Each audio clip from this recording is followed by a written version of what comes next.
The mainstream media has a message, but is it news or propaganda? Let's uncover what they're really selling. From Edward Bernays' Torches of Freedom, pushing cigarettes on women, to today's non-stop fire hose of falsehood, mainstream outlets are wired to influence your beliefs through repetition, emotional hype, and omission. Welcome back to the channel. Please subscribe to help the channel grow, like and share the video. Don't forget to hit the bell notification, and let's react.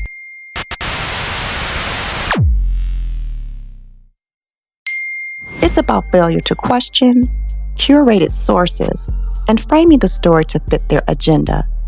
Noam Chomsky calls it the propaganda model, where news is shaped by big money, big ads, and big government. Mainstream media blasts you with non-stop urgent messaging. They choose your sourcing, weaponize outrage, and drown out dissenting voices with curated coverage. This isn't just domestic. U.S. media shapes global views on everything from wars to China, using info tactics to slick. You don't even know you're being rallied into a worldview. What you get? A public skeptical, divided, and easily led. Trust collapse. Real issues get buried, all while your clicks keep the machine running. Stop being spoon-fed. Subscribe to independent sources. Question the frame. Demand transparency on ads and sponsors. And most importantly, think for yourself. From kidnapping, accusing ICE agents, to then apparently solicit donations through GoFundMe. Fox 11's Gina Silva live in Highland Park with more on what we know about 41-year-old here. Gina. Alex, Christine, it is quite a story. According to federal agents, the woman was in Bakersfield. She was staying there. She was safe, unharmed. Meanwhile, her family was out here in Los Angeles claiming that she had been kidnapped by masked men and taken to the border.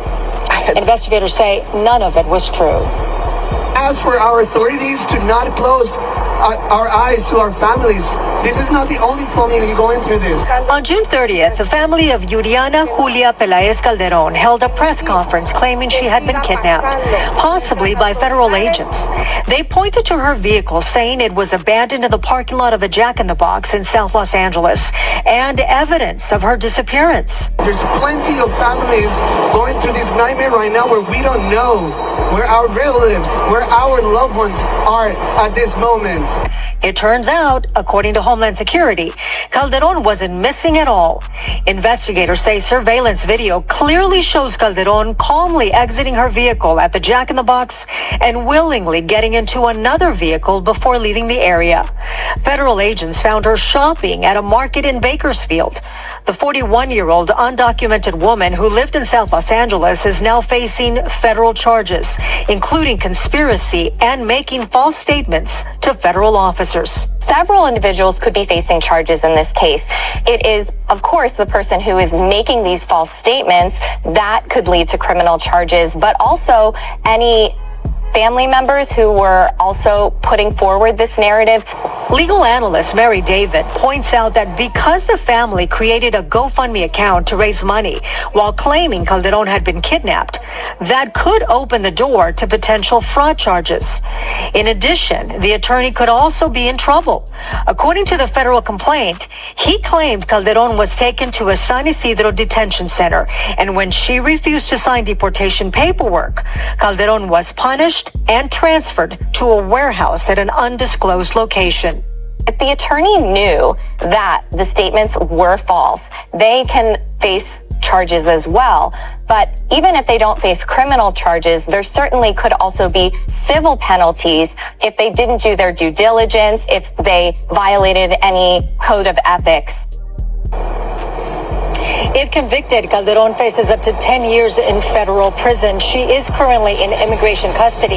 Now, according to the complaint, one of her daughters was well aware that the kidnapping was allegedly a hoax. She could also face criminal charges. It's time we stop buying the story and start demanding the truth. Share this. Open eyes. Let's rebuild informed trust.